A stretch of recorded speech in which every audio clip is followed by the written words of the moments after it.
اعوذ باللہ من الشیطان الرجیم بسم اللہ الرحمن الرحیم ونادى اصحاب الجنة اصحاب النار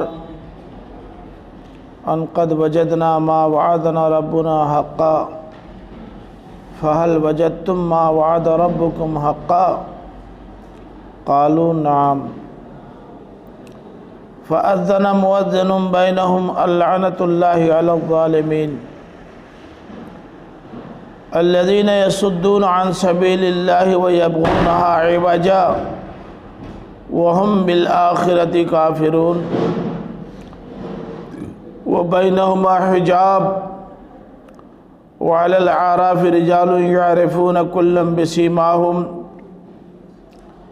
ونادوا أصحاب الجنة أن سلام عليكم لم يدخلوها وهم يطمعون وإذا صرفت أبصارهم تلقاء أصحاب النار قالوا ربنا لا تجعلنا مع القوم الظالمين ونادى أصحاب الأعراف رجالا يعرفونهم بسيماهم قالوا ما أغنى عنكم جمعكم وما كنتم تستكبرون أهؤلاء الذين أقسمتم لا ينالهم الله برحمة ادخلوا الجنة لا خوف عليكم ولا أنتم تحزنون ونادى أصحاب النار أصحاب الجنة أن أفيضوا علينا من الماء أو مما رزقكم الله قالوا إن الله حرمهما على الكافرين الذين اتخذوا دينهم لهوا ولعبا وغرتهم الحياة الدنيا فاليوم ننساهم كما نسوا لقاء يومهم هذا وما كانوا بآياتنا يجحدون ولقد جئناهم بكتاب فصلناه على علم هدى ورحمة لقوم يؤمنون هل ينظرون إلا تأويله يوم يأتي تأويله يقول الذين نسوه من قبل قد جاءت رسل ربنا بالحق فهل لنا من شفعاء فيشفعوا لنا أو نرد فنعمل غير الذي كنا نعمل قد خسروا أنفسهم وضل عنهم ما كانوا يفترون.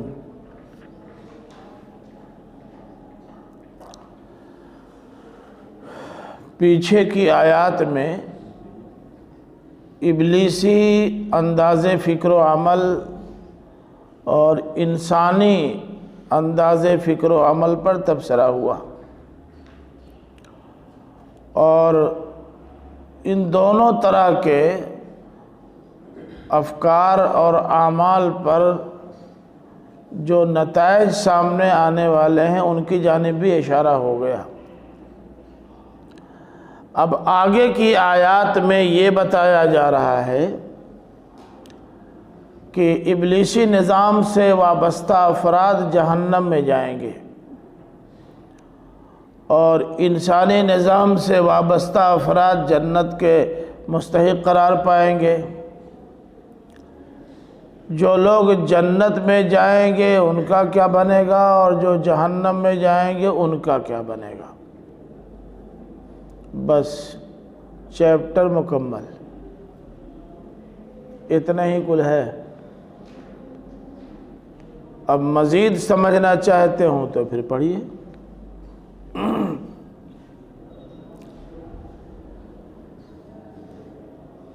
جب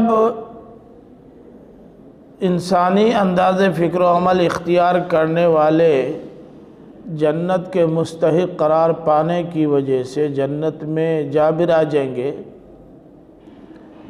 اور ابلیسی نظام سے وابستہ افراد اپنے کیفر کردار کو پہنچیں گے اور جہنم میں ڈال دیے جائیں گے، تو اس وقت اہل جنت اہل جہنم کو پکار کر کہیں گے کہ قد وجدنا ما وعدنا ربنا حقا،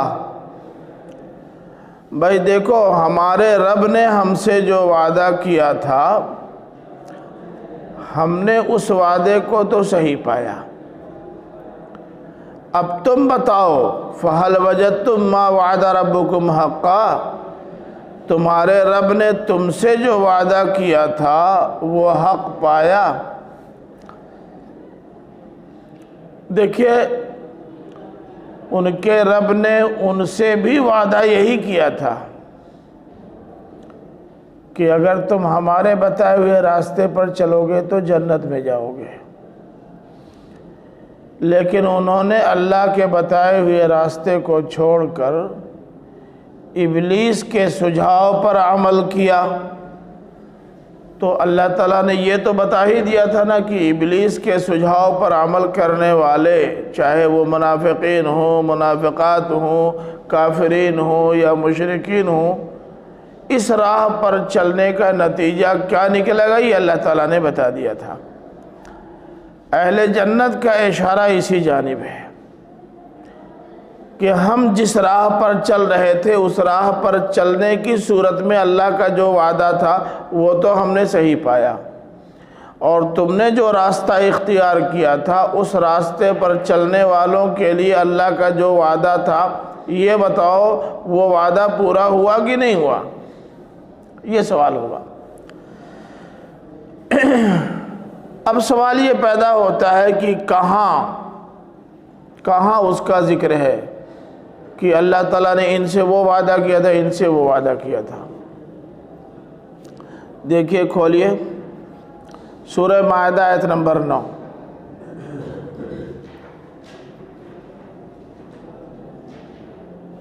سورۃ المائدہ آیت نمبر 9، آیت مل گئی؟ وعد اللہ الذین آمنوا وعملوا الصالحات لہم مغفرت و اجر عظیم، اللہ تعالیٰ نے ان لوگوں سے جو ایمان لائے اور جنہوں نے نیک اعمال کیے وعدہ یہ کیا تھا کہ ان کو اللہ تعالیٰ کی طرف سے مغفرت اور اجر عظیم ملے گا۔ یعنی ایمان لانے اور عمل صالح کرنے کے باوجود بتقاضائے بشریت اگر کچھ غلطیاں ہو جاتی ہیں تو اللہ تعالیٰ ان غلطیوں کا نوٹس نہیں لے گا، معاف کر دے گا۔ ایمان اور عمل صالح ہونے کے بعد بتقاضائے بشریت جو غلطیاں ہوں گی اللہ وہ معاف کرے گا، کل نہیں۔ دماغ سے یہ بات نکال دیجئے کہ آپ نے کلمہ لا الہ الا اللہ پڑھ لیا ہے تو جو جی میں آئے وہ کریں، جہاں چاہیں جو تہیں کل چلے گا، یہ بات ذہن سے نکال دیجئے۔ مغفرت اور اجر عظیم کن کے لیے ہے؟ الذین آمنوا وعملوا الصالحات، ایمان بھی ہے اور عمل صالح بھی کر رہے ہیں، دونوں ایک ساتھ ہے۔ ایمان اور عمل صالح ہونے کے باوجود انسان ہونے کی وجہ سے کچھ غلطیاں ہو جاتی ہیں، کیونکہ الانسان مرکب من الخطأ والنسیان، انسان خطا اور نسیان سے مرکب ہے۔ آزادی ملی ہوئی ہے نا، آزادی کا کبھی غلط استعمال ہو جاتا ہے۔ اگر کوئی یہ کہتا ہے کہ ہم تو بڑے اعلیٰ درجے کے مومن ہیں اور ہمارے اعمال اتنے زوردار ہیں کہ کوئی ہمارے اوپر یہ بلیم لگا ہی نہیں سکتا کہ ہم بھی غلطی کرتے ہیں، جھوٹ بولتا ہے، غلط کہتا ہے۔ پیغمبر سے زیادہ کوئی نیک ہو سکتا ہے؟ نہیں ہو سکتا نا۔ اس روئے زمین پر انسانوں کی نمبر 1 ٹیم کون سی ہے؟ انبیاء کی۔ حضرت نوح علیہ السلام سے غلطی نہیں ہو گئی تھی کیا؟ اللہ تعالیٰ نے کہا تھا کہ اپنے ساتھ اپنے اوپر ایمان لانے والوں کو کشتی میں سوار کر لو، میں تمہارے اہل کو بچاؤں گا۔ تمہارے اہل یہی ہیں مومنین، باقی اہل نہیں ہیں۔ لیکن جب بیٹے کو ڈوبتا دیکھا تو کہا اے اللہ میرا بیٹا، اللہ تعالیٰ نے کہا چپ رہو، لیس من اہلک، یہ تمہارے اہل سے نہیں ہے۔ حضرت نوح کو زندگی میں پچھتاوا رہا کہ ایک نافرمان بیٹے کے لیے ہم نے درخواست کیوں کی، ہوئی نا مسٹیک۔ حضرت ابراہیم علیہ السلام کے باپ نے کہا نکل جاؤ ورنہ میں تم کو سنگسار کر دوں گا۔ کہا ٹھیک ہے میں نکل جاؤں گا، لیکن آپ کے لیے مغفرت کی دعا کرتا رہوں گا، کوئی حرج نہیں۔ اللہ تعالیٰ سے جب گزارش کی کہ اللہ معاف کر دے، کہا چپ رہو، میں نے کہا تھا نا کہ جو ایمان نہیں لاتے، عمل صالح نہیں کرتے، ان کے لیے دعا کرو یا نہ کرو معاف نہیں کروں گا۔ پھر بھی تم نے گزارش کر لی۔ حضرت ابراہیم مارے ڈر کے ایسا دل میں اس بسا کے بیٹھے کہ جب مکہ میں اپنی اولاد کو آباد کیا تو ان کے حق میں جب دعا فرمائی تو صرف الذین آمنوا وعملوا الصالحات کے لیے دعا فرمائی، اللہ رزق کی دعا۔ اللہ تعالیٰ نے کہا نہیں روزی تو میں سب کو دوں گا، انہوں نے کہا اصل میں مجھ کو ڈر لگ گیا تھا کہیں پھر نہ ریجیکٹ ہو جائے، ہوئی نا مسٹیک۔ اللہ کے رسول صلی اللہ علیہ وسلم دار الندوہ میں اکابرین مکہ کے سامنے گئے کچھ بات کرنے کے لیے۔ انہوں نے کہا کہ آپ کی دعوت پر غور کیا جا سکتا ہے، لیکن مسئلہ یہ ہے کہ آپ کے ہاتھ پر ایمان لانے والے اور آپ کے ساتھی بننے والے لولے، لنگڑے، اپاہج، کانے، کترے یہ بھی تو ہیں، ہم ان کے ساتھ کیسے رہ سکتے ہیں؟ اتنے میں عبداللہ ابن ام مکتوم آپ پہنچے۔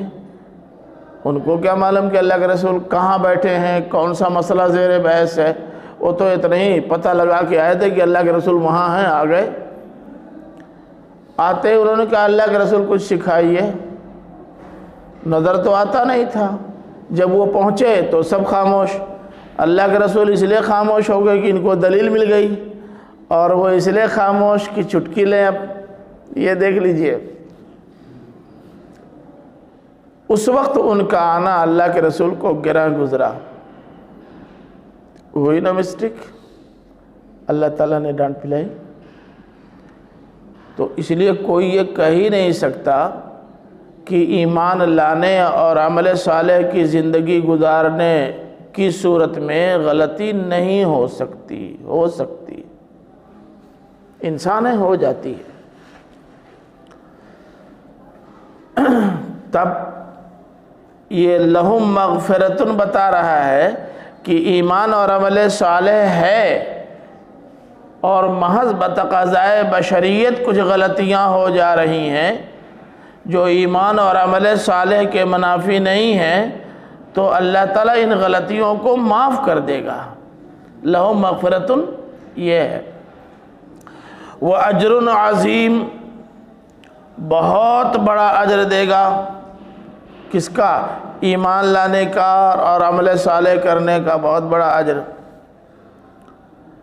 اب یہ آپ کہیں گے کہ صاحب بہت بڑا اجر جیسے کیا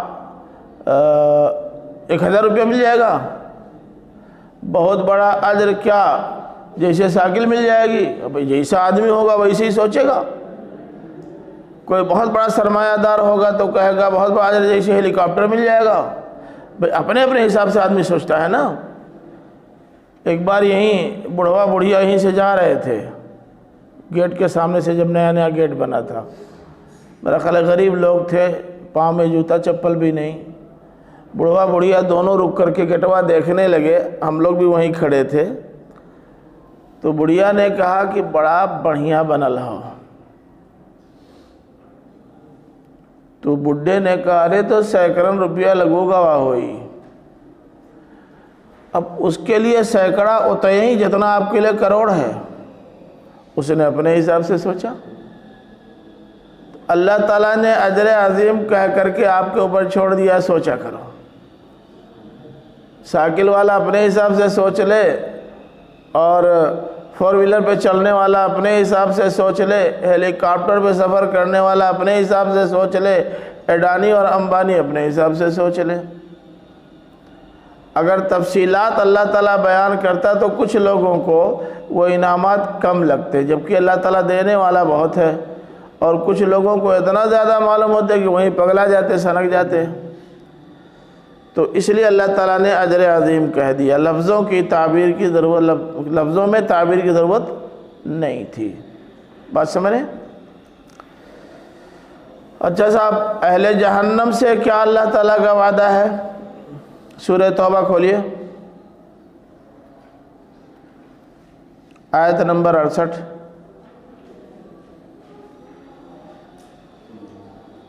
آیت مل گئی؟ وعد اللہ المنافقین والمنافقات والکفار نار جہنم۔ منافقین، منافقات اور کفار سے اللہ تعالیٰ کا وعدہ ہے نار جہنم کا۔ تو یہ جنت والے جہنم والوں سے کہیں گے کہ ہم نے تو ایمان اور عمل صالح کا راستہ اختیار کیا تھا، اور اس راستے کو اختیار کرنے والوں کے لیے اللہ تعالیٰ کا وعدہ تھا مغفرت اور اجر عظیم کا، ہمارے چھوٹے چھوٹے گناہ معاف ہو گئے اور اتنی شاندار قسم کی جنت مل گئی۔ واقعی اللہ تعالیٰ کا وعدہ پورا ہو گیا۔ آپ بتاؤ، ایمان نہ لانے والے، عمل صالح نہ کرنے والے، نفاق کرنے والے، کفر کرنے والوں کے لیے اللہ کا وعدہ نار جہنم کا تھا، یہ وعدہ پورا ہوا؟ یعنی آپ نار جہنم میں گئے؟ قالوا نعم، کہیں گے جی بالکل صحیح ہوا، واقعی ہم کو جہنم ہی میں آنا پڑا۔ فَأَذَّنَ مُؤَذِّنٌ بَيْنَهُمْ اللَّعْنَةُ اللَّهِ عَلَى الظَّالِمِينَ۔ جب یہ کفار اور منافقین جنہوں نے اپنے اوپر ظلم کیا نفاق اور کفر کے ذریعے کی وجہ سے، تو جب ان ظالموں کی زبان پر خود اعتراف حق آئے گا اور وہ کہیں گے ہاں واقعی اللہ تعالیٰ کا وعدہ ہم جیسے منافقین اور کفار کے لیے جہنم کا جو تھا وہ پورا ہو گیا، تو ٹھیک اسی وقت ان کے درمیان ایک صدا لگانے والا صدا لگاتا ہوا آئے گا اور کہے گا لعنت اللہ علی الظالمین، اللہ کی لعنت ہو ظالموں پر۔ یہ کوئی حیرت ناک بات نہیں ہے، اچھے اور برے لوگوں کا بیان چل رہا ہے، درمیان میں کوئی طبقہ جس کا اس کیس سے کوئی تعلق نہیں ہے، اور جب آدمی خود اعتراف کر لے کہ میں مجرم ہوں تو کہے گا نہیں کہ لعنت ہو تم پر۔ تو جیسے ہی ان کی طرف سے استفسار آئے گا اور یہ جواب دیں گے، جواب میں اعتراف جرم کریں گے، تو فوراً مؤذن صدا دینے والا بانگی آواز دے گا لعنت اللہ علی الظالمین۔ اب یہ مؤذن کون ہوگا؟ ظاہر نہ الذین آمنوا میں سے ہو سکتا، نہ الذین کفروا میں سے ہو سکتا۔ کون ہوگا؟ ہاں جی، لگتا یہی ہے کہ کوئی فرشتہ ہی ہوگا، جس فرشتے کو اسی کام پر مامور کیا گیا ہے کہ جیسے جیسے حساب ہوتا جائے اور ظالمین اپنے جرم کا اور اپنے ظلم کا اعتراف کریں تو فوراً ان کو ان کے کردار کا جو نتیجہ سامنے آیا اس پر تبصرہ مل جائے۔ اسی لیے اللہ تعالیٰ نے مقرر کر رکھا ہوگا۔ اب دیکھیے، پہلی بات کہ اہل جنت کا اہل دوزخ سے جو سوال ہوگا تو کیا یہ معلومات حاصل کرنے کے لیے ہوگا؟ مولی صاحب، جنت والے جنت میں چلے گئے اور جہنم والے جہنم میں چلے گئے، دونوں کے درمیان فاصلہ ہے، دوری ہے، ایسی کہ لا یسمعون حسیسہا، اہل جنت اس جہنم کی آہٹ بھی نہیں پا رہے ہیں، یعنی وہاں کا ہنگامہ، وہاں کا شور و غل، وہاں کا چیخنا چلانا ان کے آرام میں خلل نہیں ڈال رہا ہے۔ اس کے باوجود جب یہ ان سے سوال کر رہے ہیں تو سامنے ہوں گے تبھی نہ سوال کر رہے ہیں۔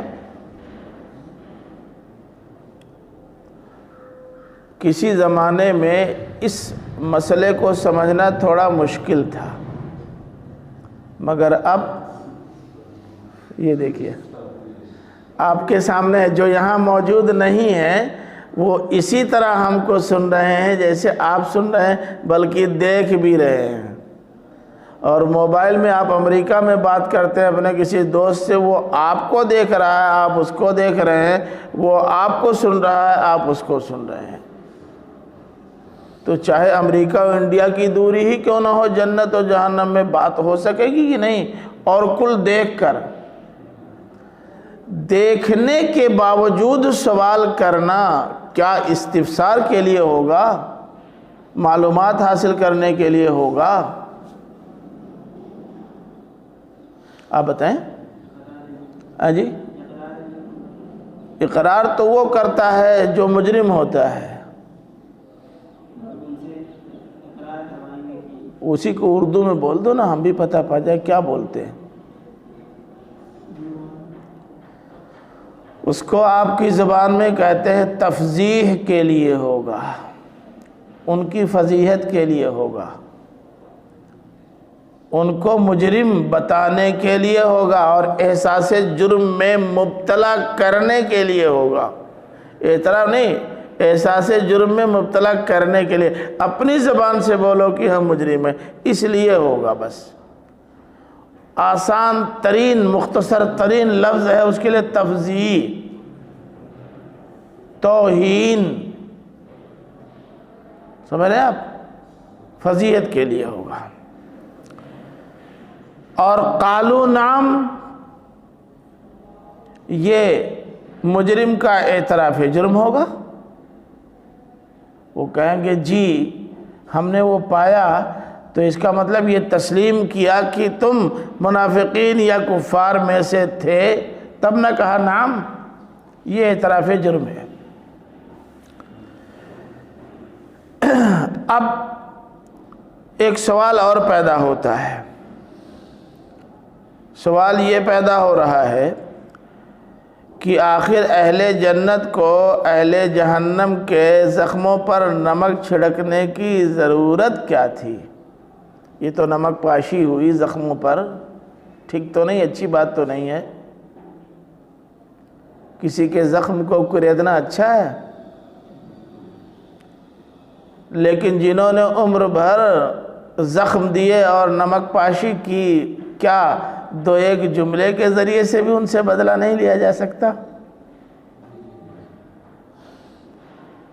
اور بدلہ لینا ہو چاہے نہ ہو، اصل میں اس دن دکھانا نہیں، دکھانا آج کے لوگوں کو ہے کہ ہماری ہنسی اڑانے والوں، کل ہم تمہاری ہنسی اڑائیں گے، ذہن میں رکھنا۔ یہ آج کے لوگوں کو ایک میسج دینا ہے، ایک پیغام دینا ہے۔ بات سمجھیں؟ اچھی بات ہے۔ الذین یصدون عن سبیل اللہ ویبغونہا عوجا وہم بالآخرۃ کافرون، جو اللہ کی راہ سے، صدن کے معنی صدن لازم بھی ہے، متعدی بھی ہے۔ صدن کے معنی رکنا بھی، اور صدن کے معنی روکنا بھی۔ تو کون سا ترجمہ یہاں زیادہ موزوں ہوگا؟ کیوں؟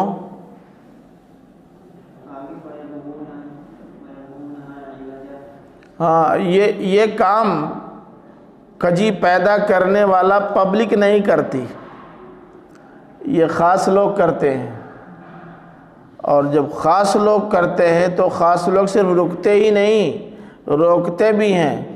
اور جب روکنے کا معنی لے لیں گے تو رکنا تو آپ سے آپ اس میں داخل ہو جائے گا۔ یہ بات صحیح ہے آپ کی۔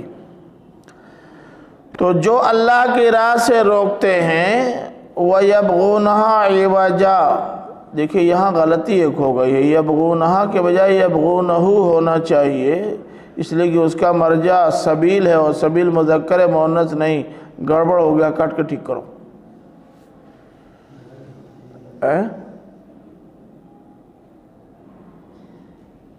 کیوں؟ ہا کا مرجع کیا ہے؟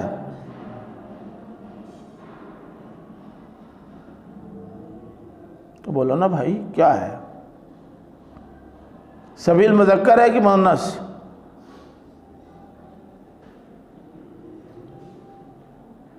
ارے کچھ تو بتا دو۔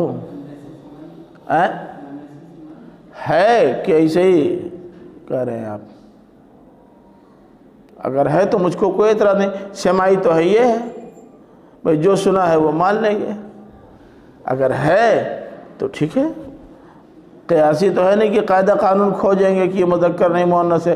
جب سماعی کہہ دیا تو کل سوال ہی ختم ہو گیا۔ لیکن کیا ہے مؤنث سماعی؟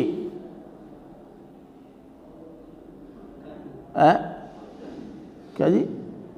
کیا کہہ رہے ہیں؟ ہاں زور سے بولیے۔ پکا نہیں، کچا ہے۔ تب پکا کھوجئے نا، کچا نہیں۔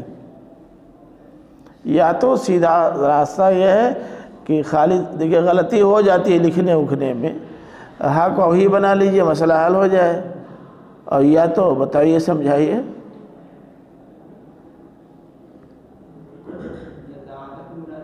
جی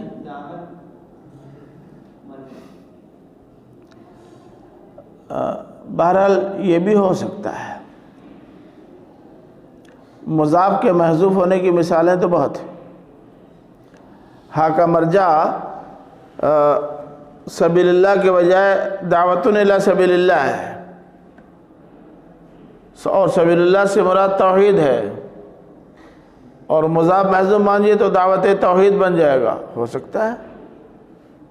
اور مضاف تو اس قدر محذوف ہوتا ہے، اس قدر محذوف ہوتا ہے کہ میرا خیال ہے شاید ہی کوئی صفحہ ایسا ہو جہاں مضاف کے محذوف ہونے کی مثال نہ مل جائے۔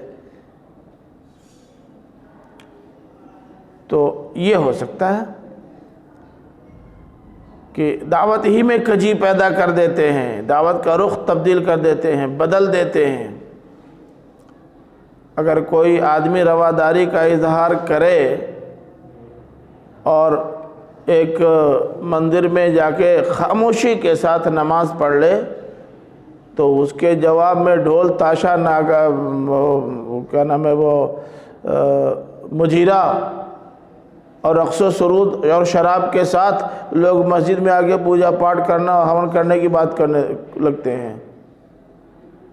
بھئی ہم تو چپکے سے گئے، خاموشی سے کر کے چلے آئے، تم بھی آؤ چپکے سے کچھ کرنا ہو کر کے چلے جاؤ۔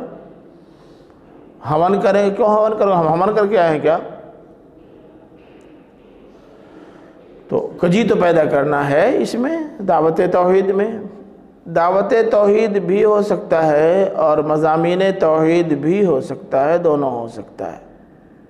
اور اس مضاف کی رعایت سے ضمیر آئی ہے، مضاف الیہ کی رعایت سے نہیں آتی بھی ہے ایسے ہی ضمیر۔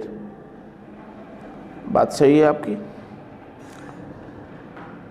وَهُمْ بِالْآخِرَةِ كَافِرُونَ، اور یہ آخرت کے منکر ہیں۔ اب دیکھیے اس کی دو تعبیل کی ہے ہمارے علماء نے اور مفسرین نے۔ کچھ لوگوں نے تو الذین یصدون عن سبیل اللہ ویبغونها عوجا کل کو مانا ہے الظالمین کی صفت، اور کوئی حرج نہیں ہے صفت ماننے میں بھی، یعنی لعنت ہو اللہ کی ان ظالموں پر جو اللہ کی راہ سے لوگوں کو روکتے رہے ہیں اور دین حق میں کجی پیدا کرتے رہے ہیں، دعوت حق کا رخ موڑتے رہے ہیں اور آخرت کا انکار کرتے رہے ہیں۔ ہو سکتا ہے، کوئی حرج نہیں، بس اتنا ہوگا کہ یصدون سے اور یبغون سے پہلے اور کافرون سے پہلے کانو محذوف ماننا پڑے گا، بس ہو جائے گا۔ اور فعل معاون کے محذوف ہونے کی مثالیں بھی بہت ہیں، ہے کہ نہیں؟ تو یہ بھی ہو سکتا ہے، کوئی حرج نہیں ہے۔ اور دوسری شکل یہ ہو سکتی ہے کہ لعنت اللہ علی الظالمین پر مؤذن کی بات ختم ہو گئی، اب یہ اسی پر تضمین ہے اللہ تعالیٰ کی طرف سے، یعنی جب مؤذن یہ بات کہے گا کہ ظالموں پر اللہ کی لعنت ہو، جب بات اس حوالے کیا گئی تو اللہ تعالیٰ نے موجودہ صورتحال کو بھی اسی کے سامنے رکھ کر کے موجودہ لوگوں کو ایک پیغام دے دیا کہ جن ظالموں کے بارے میں جہنم میں جانے کا فیصلہ ہوگا اور جن کی تفضیح اہل جنت اور فرشتے بھی کریں گے، وہ کون ہیں؟ یہ وہ لوگ ہیں جو اللہ کی راہ سے لوگوں کو روکتے ہیں، دعوت توحید میں کجی پیدا کرتے ہیں، اور فی الواقع یہی ہے کافر۔ یعنی بات جب آخرت کی آئی، لیکن آئی کہاں؟ اسی دنیا میں نا، تو اللہ تعالیٰ نے عین موقع پر ایک تذکیر کر دی یا ایک توضیح کر دی۔ اس کو آپ اپنی زبان میں کہتے ہیں اُل بنا تھا، ٹاڑ مار دیا۔ یہ بھی ہو سکتا ہے، اور موقع دونوں کا ہے، دونوں میں سے جو چاہیں کہیں۔ البتہ پہلی والی بات کے یا پہلی والی رائے کے مقابلے میں دوسری رائے زیادہ قرین قیاس اس لیے لگتی ہے کہ یہ اذن مؤذن تو بیچ میں ٹپکے گا اور لعنت بھیج دے گا، تقریر تھوڑے کرے گا وہ کھڑے ہو کر، یہ تو تقریر ہو گئی پوری۔ تو وہ اپنی بات کہہ کے کنارے ہو جائے گا۔ جب بات کا حوالہ آیا تو اللہ تعالیٰ نے آج کے لوگوں کے سامنے ایک آئینہ بھی رکھ دیا اسی جگہ۔ تو یہ اللہ تعالیٰ کی طرف سے اس مؤذن کی اذان پر ایک تضمین ہے۔ دوسری رائے مولانا اصلاحی صاحب کی ہے، پہلی رائے دیگر مفسرین کی ہے۔ رائے دونوں درست ہیں، لیکن اصلاحی صاحب والی رائے پہلی رائے کے مقابلے میں زیادہ وزندار و قرین قیاس معلوم ہوتی ہے۔ سمجھا آپ نے؟ جی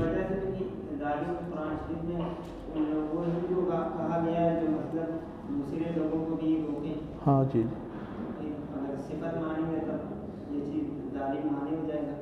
ہم نے تو پہلے ہی کہہ دیا کہ وہ بھی ہو سکتا ہے، یہ بھی ہو سکتا ہے۔ زیادہ بہتر اس کے مقابلے میں یہ اس لیے لگتا ہے کہ یہ اذن مؤذن جو بیچ میں ٹپکا ہے، یہ ٹپک کے غائب ہو جائے گا، آ کر کے بیٹھا تھوڑا رہ جائے گا۔ درمیان میں جیسے دو آدمیوں کے درمیان بات چلی اور بیچ میں کوئی ٹپک پڑتا ہے تو وہ اپنی بات جی نہیں کہہ کے کنارے ہو جاتا ہے۔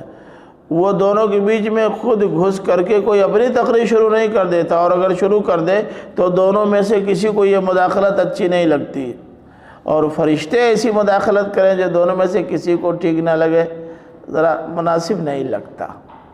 میں نے پہلے کہہ دیا ہو سکتا ہے دونوں، لیکن اس کے مقابلے میں ذرا زیادہ زوردار و وزندار ہے۔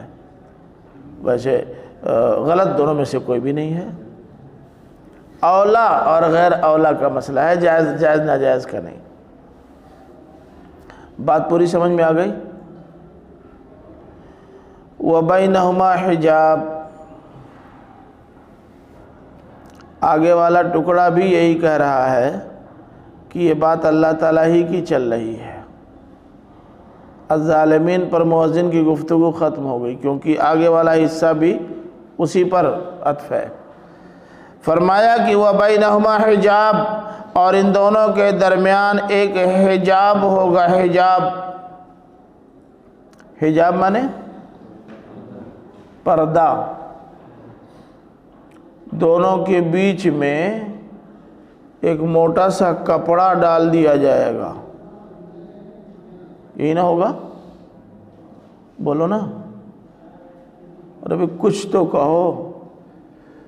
جنتیوں اور جہنمیوں کے بیچ میں ایک حجاب ڈال دیا جائے گا. جب لفظ حجاب آتا ہے تو بالعموم ذہن جاتا ہے کس طرف؟ کپڑے کی طرف نا. تو بیچ میں کپڑا ڈال دیا جائے گا. وعلیکم السلام. ابھی تو مجھ کو گھنٹوں لگ سکتا ہے. کیا کوئی کام؟ ہاں بس میں انشاءاللہ تو ملاقات کر لوں گا. کنیکشن کٹ گیا. کیا ہوا؟ ہاں جی حجاب کی بات ہو رہی تھی. تو حجاب سے تصور کدھر جاتا ہے؟ کپڑے کی طرف کہ اینٹا پتھر کی طرف؟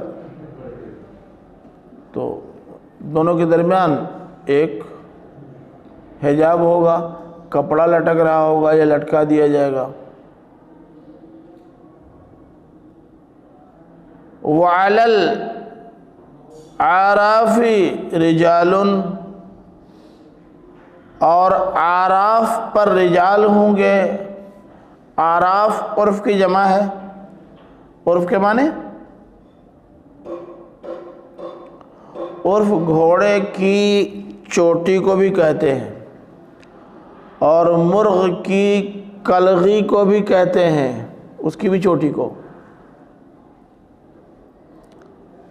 تو کیا وہاں مرغا ہوگا؟ گھوڑا ہوگا؟ ہاں جی. آراف اب پتہ نہیں دیکھنے کا اتفاق ہوا ہے آپ لوگوں کو کہ نہیں، یقیناً ہوا ہوگا. آج کل تو بنگلے اس ٹائپ کے بننے لگے ہیں پھر سے. بعض لوگ بنگلے بناتے ہیں اور بنگلے میں اوپر ایک قبہ نما ایک حجرہ بناتے ہیں خوبصورت سا، لیکن ایسا بناتے ہیں کہ وہاں سے ہر طرف کا نظارہ کر سکیں. اب بننے لگا ہے. منجیر پٹی میں بھی بنا ہے، ننداؤں میں بنا ہے، پھر واپس آ گیا. اور پہلے تمام راجاؤں کے یہاں ایک ہوتا تھا بالا خانہ جس کو غرفتن کہتے ہیں. جنت میں بھی غرفات ملیں گے، بالا خانہ ہی نہیں بالا خانے ملیں گے.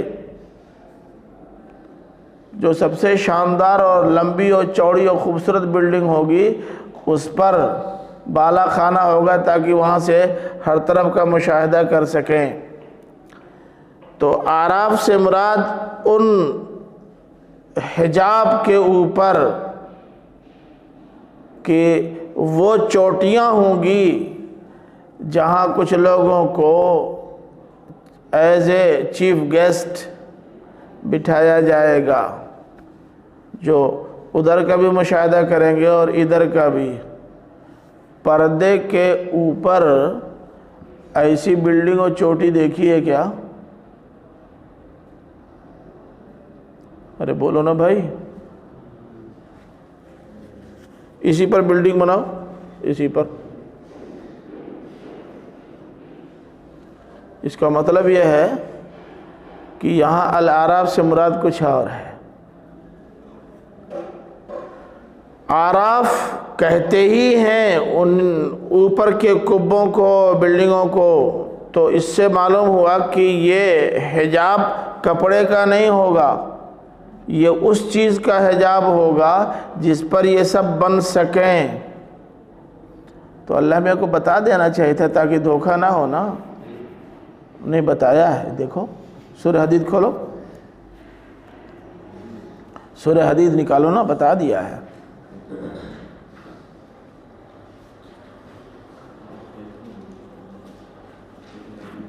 آیت نمبر 14 نکالی، سورہ حدید آیت نمبر 14.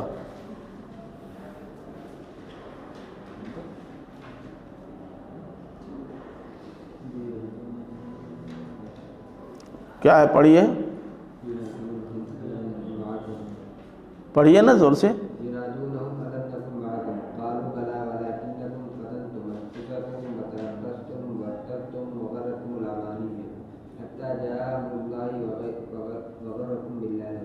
ہاں، اور فضرب بینہم بسور نہیں ہے اوپر والے میں، 13 میں ہے. 13 نمبر کی آیت ہے، لکھ لو، مجھ کو نوٹ کرنے میں غلطی ہو گئی ہوگی۔ یوم یقول المنافقون والمنافقات للذین آمنوا انظرونا نقتبس من نورکم قیل ارجعوا وراءکم فالتمسوا نورا وضرب بینہم بسور لہ باب۔ بس اس کا مطلب دونوں کے بیچ میں جو حجاب ہوگا وہ سور ہوگا۔ سور مانے، سور کے مانے دیوار فصیل، اور قلعوں کی دیواریں اور فصیلیں بہت موٹی اور تگڑی ہوتی ہیں، اور ان فصیلوں پر برجیاں دیکھنا ہو تو لال قلعہ دیکھ لیجئے، آگرہ کا قلعہ دیکھ لیجئے، راجاؤں کے محل دیکھ لیجئے، پتہ چل جائے گا۔ میں نے حضرت عمر رضی اللہ تعالیٰ عنہ کے زمانے کا بنوایا ہوا قلعہ خرفکان دبئی میں دیکھا، باقاعدہ فصیل پر ایک کونے میں برجی بنی ہوئی ہے جہاں بیٹھ کے لوگ مشاہدہ کرتے تھے باہر سے آنے والے دشمنوں کا۔ تو اب کپڑا نکال کر کے دیوار ڈال دیجئے، اللہ تعالیٰ نے بتا دیا ہے، سور کہہ دیا ہے، بات ختم ہو گئی۔ تو حجاب سے مراد دیوار، اور وہ دیوار اتنی موٹی ہوگی کہ باقاعدہ اس کے اوپر برجیاں بن سکیں گی، اور برجیاں اوپن بھی ہوتی ہیں اور بند بھی ہوتی ہیں، ننگی بھی ہوتی ہیں اور پیک بھی ہوتی ہیں۔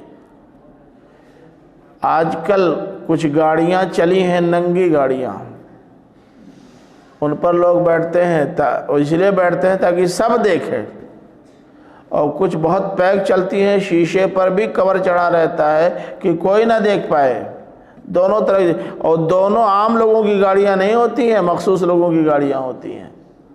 تو وہ برجیاں بنیں گی تحفظ کے لیے نہیں، مشاہدے کے لیے، اور مشاہدے کے لیے بننے والی برجیوں میں کل دروازہ ہی دروازہ ہوگا، ایسے کہ وہ بھی دوسروں کو دیکھ سکیں اور لوگ بھی ان کو دیکھ سکیں۔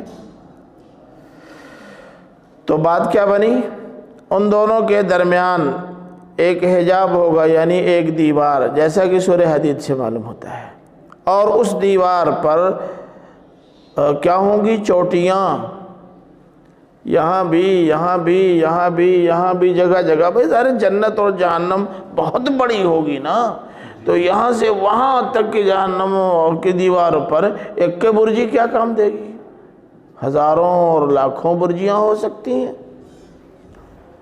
ان برجیوں پر میں اس لیے نہیں کہا کہ وہ اوپن ہوگی، پیک نہیں ہوگی، ورنہ کہتے فی الاعراف رجال، علی الاعراف بتا رہا ہے کہ وہ جو کھلی ہوئی جگہ ہوگی اس کے اوپر جو کرسیاں لگی ہوں گی وہاں کون بیٹھے ہوں گے؟ رجال۔ یہ رجال کون ہوتے ہیں بھئی؟ رجال،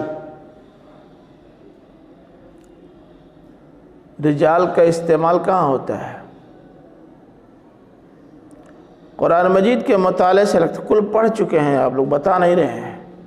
رجال کا استعمال قرآن مجید میں 3 طرح سے ہوا ہے۔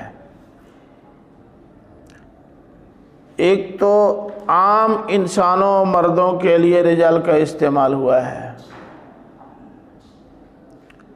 اور ایک مخصوص ممتاز نیک افراد کے لیے ہوا ہے، اور ایک مخصوص اور نامور برے لوگوں کے لیے ہوا ہے۔ تینوں طرح کا استعمال قرآن مجید میں ملتا ہے۔ اب تینوں استعمال میں دکھا دیتا ہوں، آپ طے کیجئے یہاں کیا ہے۔ عام استعمال کے لیے دیکھیے سورہ نساء کھولیے،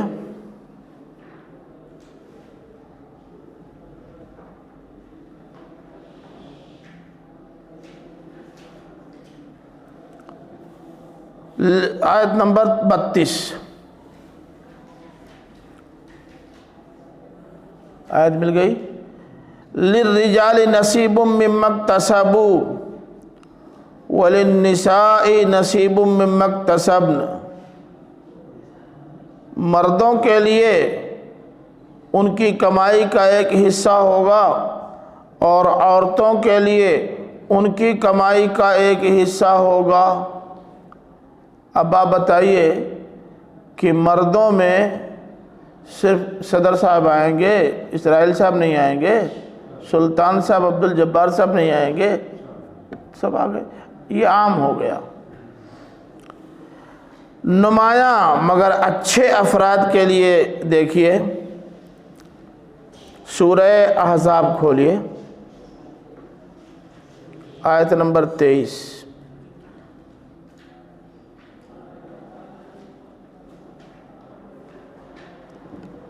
آیت مل گئی؟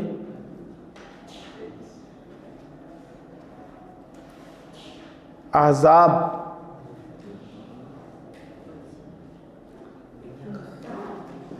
ارے نہ ملے تو آخر میں فہرست دیکھ کر کے تلاش کر لو نا۔ آیت نمبر 23 مل گئی؟ من المؤمنین رجال صدقوا ما عاہدوا اللہ علیہ، مومنوں میں کچھ ایسے ممتاز، نمایاں اور نمبر 1 کے لوگ ہوں گے جنہوں نے اللہ سے کیے ہوئے اپنے سارے عہد کو سچ کر دکھایا، یہ ٹاپ کے لوگ ہوں گے۔ مومنین میں تو ہم لوگ بھی آتے ہیں نا، ہاں جی، مومنین میں آئیں گے نہیں آئیں گے؟ بولیے نا، ارے کچھ بولو، ہاں نہیں، مومن نہیں ہیں آپ؟ الحمدللہ کہیے مومن ہیں، الحمدللہ مومن ہیں، لیکن شاید ہماری عملی زندگی اس کی مصداق نہ ہو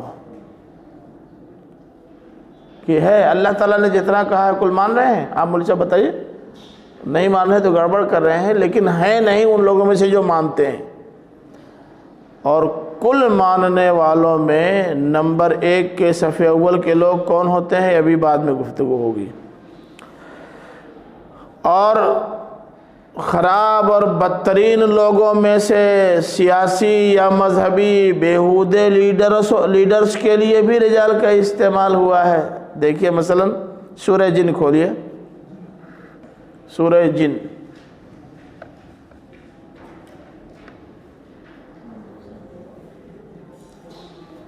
آیت مل گئی؟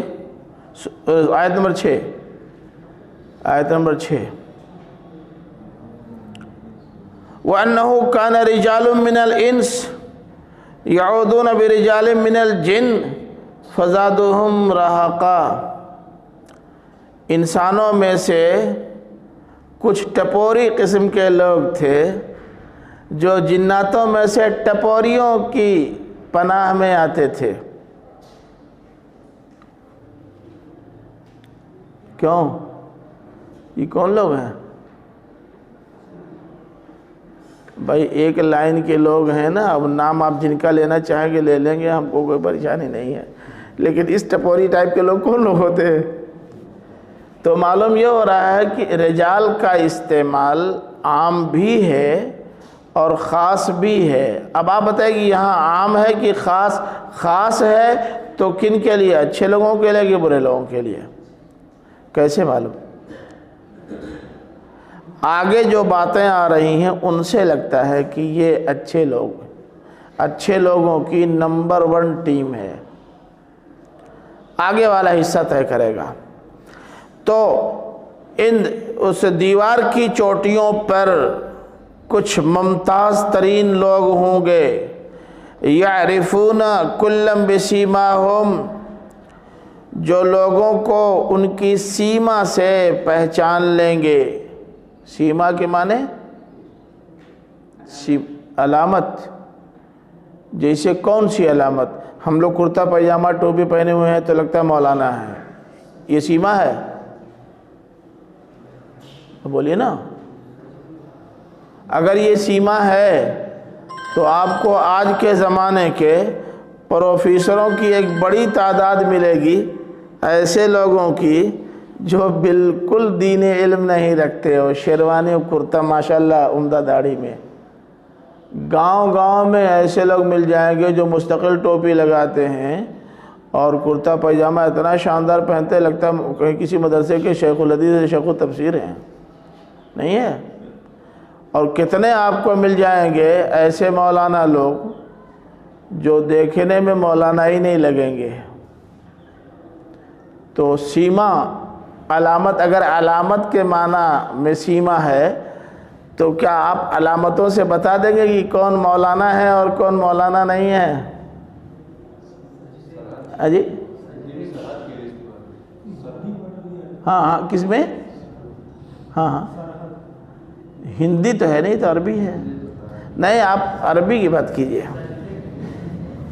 دیکھیے آپ لوگ مدد نہیں دے رہے ہیں، ایسے نہیں پڑھائی ہوتی. کچھ آپ بتائیے. سجدے کے نشان جو پیشانی پہ گٹا ہوتا ہے، یہ بات آپ کی اگر صحیح مان لی جائے تو بہت سارے لوگ ہیں جو ابھی 14 دن سے نماز پڑھ رہے ہیں، اتنا بڑا گٹا پتہ نہیں کیسے ہو گیا. اور بہت سے لوگ ہیں جنہوں نے عمر بھر نمازوں کا اہتمام کیا، اشراق چاشت سمیت ایک نہیں چھوڑا، پیشانی پہ گٹا نہیں پڑا. اب مثال کے طور پر جس طرح کی ٹوپی اس وقت میں پہنے ہوئے ہوں، زندگی بھر نماز پڑھوں گٹا نہیں پڑے گا.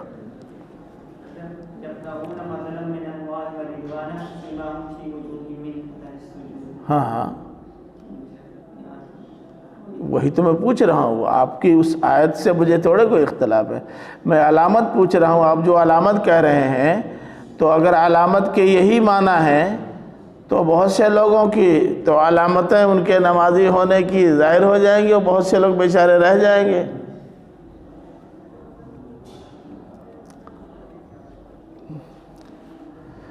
سیما کا معنی اس کا مطلب معلوم نہیں.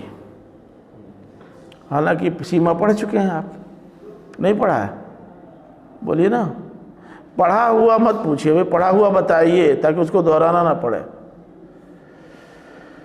سیما کہتے ہیں مخفی علامت کو، مرئی علامت کو نہیں. وہ علامت جو سب نہ پتا پائیں، سب نہ دیکھ پائیں، وہ علامت جس کو دیکھنے والے دیکھ پائیں. کہا جاتا ہے نا کہ خط کا مضمون بھانپ لیتا ہے لفافہ دیکھ کر. سب لفافہ دیکھ کر مضمون بھانپ لیتے ہیں؟ ارے بولیے نا. نہیں، لیکن کچھ ہوتے ہیں جو مضمون دیکھ کر بھانپ لیتے ہیں. یہاں ایک صدر مدرس تھے ہمارے استاد مولانا عبدالمجید صاحب ندوی مرحوم، اللہ تعالیٰ انہیں غریق رحمت کرے. بہت جینیس ذہین آدمی تھے. ایک صاحب آئے تھے یہاں فارسی کے لیے انٹرویو دینے. یہ پرانی والی درسگاہ تھی، ہم لوگ وہیں بیٹھے ہوئے تھے. ادھر سے آئے، کسی نے اشارہ کیا کہ یہ آئے ہیں انٹرویو دینے کے لیے. وہ گیٹ کے اس پر روڈ پر تھے. مولانا نے دیکھتے ہی کہا کہ یہ تو بھانٹ معلوم ہوتے ہیں، اتنی دور سے. بہرحال فارسی اچھی آتی تھی، انٹرویو ہوا، کامیاب ہو گئے، رہے. لیکن ایک مہینے میں پتہ چل گیا کہ یہ بھانٹ نہیں، بھانٹ نمبر 1 ہے. سب تو نہیں پہچان پائے، ہم لوگ تو نہیں پہچان پائے، انہوں نے پہچان لیا. اللہ کے رسول صلی اللہ علیہ وسلم کرتا پاجامہ دیکھ کے بلائیں گے حوض کوثر پر، الا ہلما الا ہلما الا ہلما. بولیے. کچھ ایسی علامتیں ہوں گی جو ان کی ہیئت کے اندر موجود ہوں گی. اب چونکہ اللہ کے رسول دل کی بات تو جانتے نہیں، صرف ہیئت دیکھ کر کے ایک رائے قائم کر سکتے ہیں. تو جب دل کی بات جاننے والے بتا دیں گے کہ قد بدلوا بعدک دینک، آپ کے بعد انہوں نے آپ کے دین کو بدل دیا تھا، اس کا تیا پانچا کر دیا تھا، تب آپ کا پارا چڑھے گا. فسوقن فسوقن فسوقن، نکل جاؤ، بھاگو. وہ ہے سیما. اب آپ اپنی آیت پڑھیے پھر سے.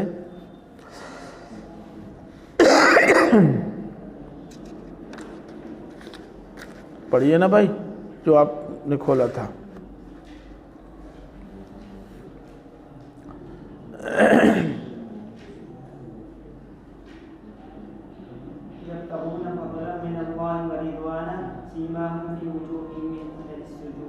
جی، اللہ کا فضل چاہنے والے سجدوں کے نشانات ان کے چہروں سے نمایاں ہوں گے. فی وجوہہم ہے نا، وجہ کتنا ہے؟ یہ ہے وجہ کون ہے؟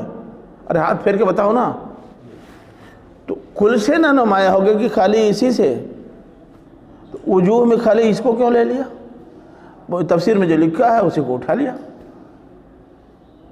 اس کا نام وجہ ہے. کیا ہے بولو نا؟ نہیں عربی میں بتاؤ. ناسیہ ہے. وہاں آیا بھی نواسہم، تب کہے زبردستی کر رہے فی وجوہہم، ان کے چہروں پر سجدوں کے نشان نمایاں ہوں گے. سجدہ کرنے کے، سجدے میں رونے کے، اللہ تعالیٰ سے رونے مانگنے اور گڑگڑانے کے، پورا چہرہ، پوری کیفیت چہرے کی جو ہوگی وہ بتائے گی. تو اس لیے وہ بھی کٹ گئے. اچھا اور دیکھ لیجئے جلدی مت کیجیے. سورہ بقرہ کھولیے، آیت نمبر 273. آپ لوگ تھوڑی سی مدد دیں تو ذرا گاڑی تیز چلے. آیت 273 مل گئی. تعرفهم بسیماہم لا یسألون الناس الحافا. یہ ان غیرت مند، غیرت دار غریبوں کا بیان ہو رہا ہے جو انتہائی غربت کے باوجود اپنا بھرم قائم رکھتے ہیں اور اپنی غربت شو نہیں کرتے. وہ لوگوں سے لپٹ کے مانگتے نہیں کہ بھائی بڑی مجبوری ہے، بڑی پریشانی ہے، بڑی تکلیف ہے، کچھ مدد کرو، نہیں کہتے. انتہائی غریب ہوتے ہیں، 2 3 4 دن فاقے ہوتے ہیں مگر کہتے نہیں کسی سے. مدرسۃ الاسلام میں ہم نے سنا ہے، مولانا اختر حسن اصلاحی صاحب کے زمانے کی بات ہے، یہ جو پرانی درسگاہ تھی اب بھی ہے نا، یہ مکتب والی، پہلے عربی والی تھی، اس کے سامنے ایک نل تھا، نل پہ چبوترا تھا. ایک طالب علم انتہائی غریب تھا، ایک جوڑا کپڑا اس کے پاس تھا بس، اور وہ بھی پیوند لگا ہوا. جب پھٹتا تھا تو یہ جاتا تھا کسی دکان سے اسی رنگ کا کپڑا لے کے چلا آتا تھا، پڑا ہوا جو پھینکا جاتا ہے، اور اسی پر سل لیتا تھا، سل کے پیوند سے بھرا ہوا کپڑا، مگر ایک ہی جوڑا. ایک روز رات میں مولانا اختر حسن اصلاحی صاحب غالباً تہجد کے لیے اٹھے تو چھپاک کی آواز ان کے کانوں میں پڑی، لگ جیسے کوئی کپڑا دھل رہا ہو. دھیرے سے پاؤں دبا کے آئے تو دیکھا کہ لڑکا رات کے 12 بجے یا 2 بجے جاڑے کے موسم میں اتنی دور آ کر کپڑا دھل رہا ہے. پوچھا کون؟ بتایا اس نے. پوچھا اس وقت یہاں کیوں تم نہا رہے ہو، کپڑا دھل رہے ہو؟ اب اگر وہ نہ بتاتا صحیح تو اس کے بارے میں پتہ نہیں کیا کیا رائے قائم کر لی جاتی. اس لیے مجبوراً اسے صحیح بات بتانی پڑی جو اب تک چھپائے ہوئے تھا. اس نے رو کر کہا کہ مولانا اب جب پکڑ گیا ہوں تو بتا دیتا ہوں، ورنہ میں کسی سے بتاتا نہیں. میرے پاس ایک جوڑا کپڑا ہے بس. اگر میں دن میں ننگے ہو کر کے دھلوں گا تو لوگ پتہ نہیں کیا کیا کہیں گے. میرے پاس تو لنگی بھی نہیں کہ بدل لوں. تو اس لیے میں ہمیشہ رات میں نہاتا دھلتا ہوں تاکہ کسی کو پتہ ہی نہیں چلے کہ میرے پاس یہی ایک ہے. تو کہا جاڑے میں سکھواتے کیسے ہو؟ کہا جسم بس ابھی نہا کے پہن لوں گا وہی دھلا ہوا کپڑا، جس میں رہتے رہتے سوکھ جائے گا. 1 گھنٹہ لگے، 2 گھنٹہ لگے، 4 گھنٹہ لگے، جیسا موسم ہو، جسم میں کپڑا جسم کی گرمی سے سوکھتا ہے نا. مولانا کی آنکھوں میں آنسو آ گئے اور اس کے بعد انہوں نے طے کر لیا کہ اس بیچارے غریب کے لیے کچھ نہ کچھ سہارا بننا ہے. جب اس کو معلوم ہوا تو چپکے سے وہ چلا گیا کہ اب تو میری غربت کا علم دوسروں کو بھی ہو گیا. یہ ہے کیا؟ لا یسألون الناس الحافا، لوگوں سے لپٹ کے مانگتے رہے کہ بھائی کچھ مدد کرو. لیکن تم کون؟ تم اللہ کے رسول، تم ان کو ان کی سیما سے پہچان سکتے ہو. سیما مانے بولو؟ مخفی علامت. یہ ہے سیما. پیشانی اور گٹا گٹا پر آ کر کے ساری توجہ مبذول ہو گئی ہے۔ تفسیروں میں خاص طور سے اتنا زور اس پر دے دیا گیا ہے جیسے اسی کا نام سیما ہے۔ انتہائی غلط بات ہے، وہ ہے بھی نہیں سیما، وہ سیما نہیں ہے۔ اچھا اور دیکھو بات سیما کی آئی، تھوڑا سا ذہن صاف ہو جائے تو اچھا ہے۔ سورہ رحمان کھولو، آیت نمبر 41۔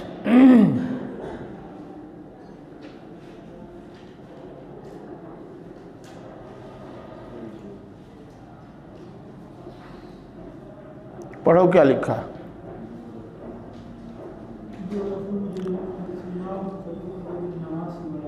اب بولو۔ یعرف المجرمون بسیماہم، مجرموں کو ان کی سیما سے پہچان لیا جائے گا۔ بس پیشانی اور چوٹیا پکڑ کر اور ٹانگوں کے بل گھسیٹ کے جہنم میں پھینک دیا جائے گا۔ بتاؤ سیما سے مراد پیشانی کا گٹا؟ مجرمین کی پیشانی پہ گٹا؟ اور دیکھو سورہ فتح کھولو، آیت نمبر 29۔ یہ تو آپ ابھی بتا چکے ہیں نا، تب کیا جانے دیجیے، آپ نے دکھا دیا۔ تو یہ ہے سیما۔ اب سیما کلیئر ہو گئی، اب بولیں گے تو نہیں انشاءاللہ۔ چلیے، تو یعرفون کلا بسیماہم، یہ سب کو پہچان لیں گے ان کی سیما سے۔ کون پہچان لیں گے؟ وہ رجال جو اعراف پر ہوں گے۔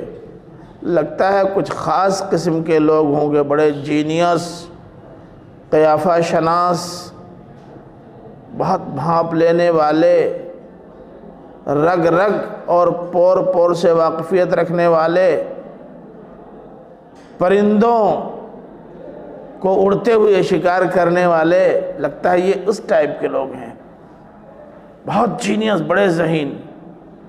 اور یہ جینیس اور ذہین کون ہوتے ہیں ابھی بعد میں پوچھیں گے۔ کل سے مراد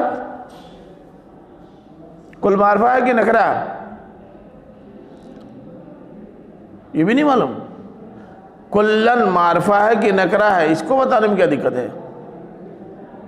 ارے بابا یہ بھی نہیں معلوم، الکلہ ہے کہ کلن ہے؟ کیا ہے، معرفہ ہے کہ نکرہ؟ نکرہ ہے۔ کل سے مراد یہ سب کو پہچان لیں گے ان کی سیما سے۔ سب سے مراد بولو نا، سب سے مراد جہنمیوں کو اور جنتیوں کو، سب کو پہچان لیں گے۔ ان سے اور ان سے دونوں طرف جب خطاب کریں گے تو ان کو بھی ان کی علامتوں سے اور ان کو بھی ان کی علامتوں سے پہچان لیں گے۔ بات چل رہی ہے ان لوگوں کی جو قیادتیں کر رہے ہیں اپنی اپنی امتوں کی، یہ دعات اور مبلغین مولانا لوگ اور یہ چیٹر اور لیڈر لوگ، یہ مخصوص ہوئے کہ عام ہوئے؟ بولیے نا۔ کیا جنت میں سب سے گفتگو کریں گے؟ جہنم میں سب سے بات کریں گے؟ بھائی مخصوص افراد، نمائندوں اور لیڈروں سے بات کریں گے نا۔ تو یہ لیڈر اور نمائندے سب ہوئے کہ کچھ ہوئے؟ اور نکرہ میں سب ہونا چاہیے، یہاں نکرہ استعمال ہوا ہے، یہ بھی لگتا ہے گڑبڑ ہے۔ بولو جلدی بولو۔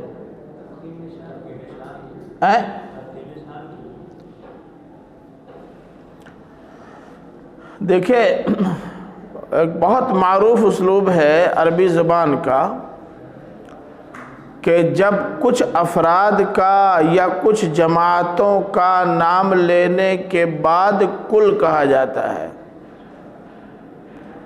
تو وہ نکرہ ہونے کے باوجود معرفہ ہو جاتا ہے۔ کہیں تفخیم شان کے لیے ہوتا ہے، جیسے کچھ افراد مراد ہوں، لیکن اگر ایک جمع غفیر کے لیے ہو جائے تو تفخیم شان نہیں، اہل ایمان کے لیے تو تفخیم شان مان لیں گے، اور اڈوانی اور مودی کے لیے تب کچھ ایسا بتائیے جب کو سب پہ چل جائے۔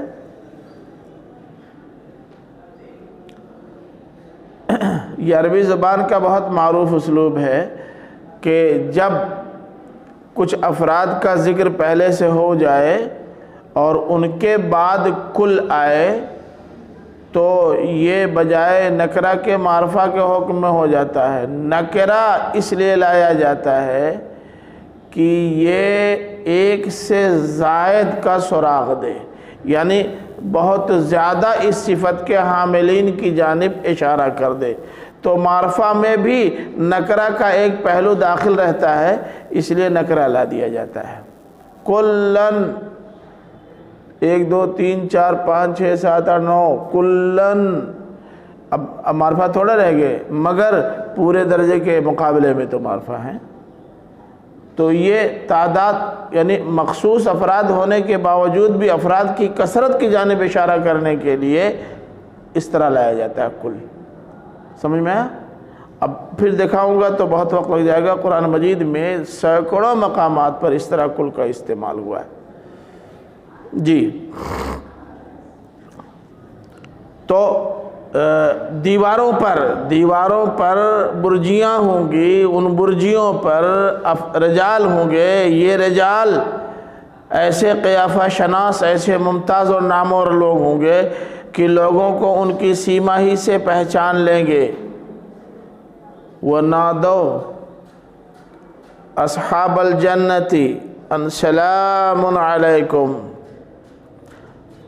وہ اہل جنت سے پکار کر کہیں گے السلام علیکم، السلام علیکم۔ عام طور سے سلام کن کو کیا جاتا ہے؟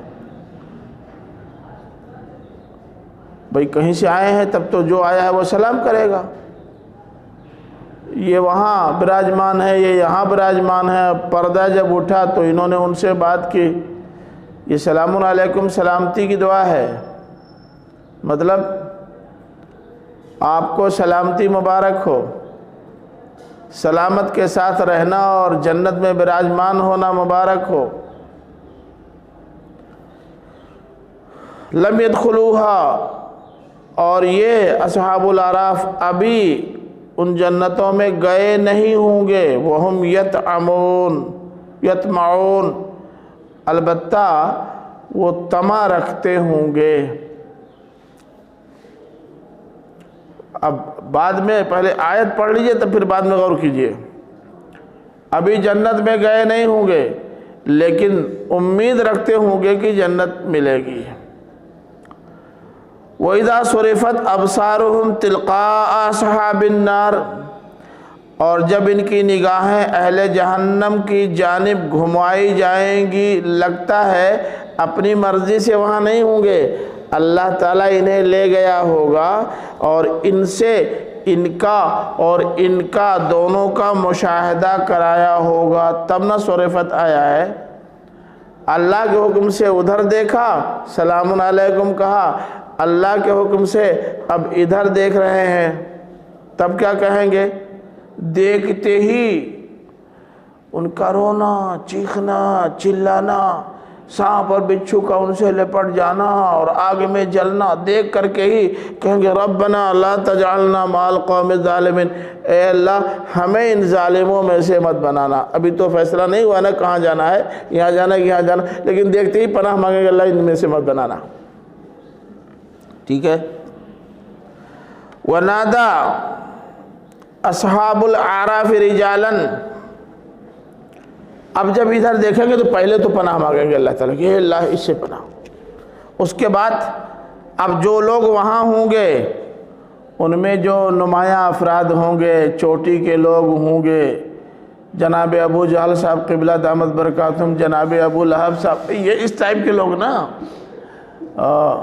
شریمان اڈوانی جی، شریمان مودی، اس طرح کے لوگ، نمبر خاص لوگ، اونچے اونچے لوگ، ان کو جب دیکھیں گے تو یہ اچھا ان کو بھی یعرفون بسیماہم، ان کو بھی دیکھ کے پہچان لیں گے. ضروری نہیں کہ وہاں ٹیکا ہی لگا ہو. بہت سارے لوگ جو ٹیکا نہیں لگاتے, دھاگا نہیں باندھتے, چوٹی بھی نہیں رکھتے, مگر ان کا چہرہ بتا رہا ہوگا کہ یہ کون لوگ ہیں.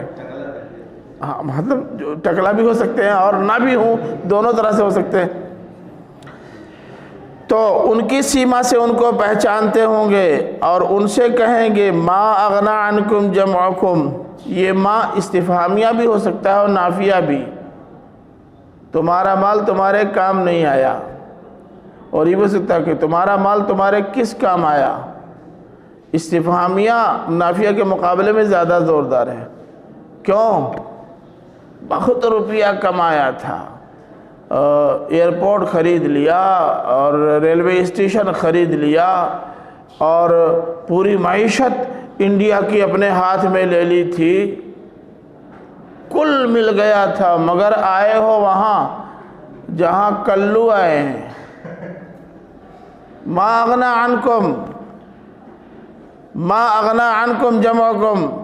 تمہاری جمعیت, تمہاری پارٹیاں, تمہارا مال اور تم جو استکبار کرتے تھے وہ, تمہارا غرور, تمہاری ایٹھن تمہارے کس کام آئی؟ کیا تمہارا غرور, تمہاری پارٹی, تمہارا مال, تمہارا کر و فر, آگے پیچھے دوڑنے والے, دھول پھانکنے والے, نعرہ لگانے والے, جھنڈا اٹھانے والے ہیں تمہارے پاس, تم کو بچا رہے ہیں, کیا فائدہ؟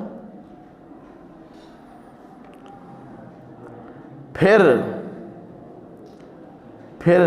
اے مولوی صاحب, اب ادھر بھی دیکھ چکے ہیں, ادھر بھی دیکھ چکے ہیں, اب ان سے بات کرنے کے بعد خالی ایسے ہی چہرہ گھمائیں گے ادھر. اہؤلاء الذین اقسمتم لا ینالہم اللہ برحمت. کیا یہی لوگ ہیں؟ بات ابھی نہیں سے ہو رہی ہے ابھی, لیکن تھوڑا سا چہرہ و ہاتھ گھما کر, کیا یہی لوگ ہیں جن کے بارے میں قسمیں کھا کھا کے تم کہتے تھے کہ لا ینالہم اللہ برحمت, اللہ ان پر رحمت کر ہی نہیں سکتا, یہ بھگوان کی کرپا پا ہی نہیں سکتے. یہی لوگ ہیں ان کے بارے میں کہتے تھے کہ یہ لاٹھی کھانے والے آتنکوادی ہیں. انہی کے بارے میں تم کہتے تھے, بولو انہی کے بارے میں, مگر آج تو وہ ٹھیک ٹھاک لگ رہے ہیں. اور تم ادھر بات ان سے ہو رہی, اس طرح چہرہ گھمایا اور گھما کے بتایا انہی لوگوں سے کہہ رہے تھے. اب جدھر ہاتھ اٹھا تھا چہرہ بھی ادھر باقاعدہ کر لیا اور کہا ادخلوا الجنت, جنت میں جاؤ. جنت میں تو ہیں, اب کہاں جائیں؟ نہیں ہے جنت میں؟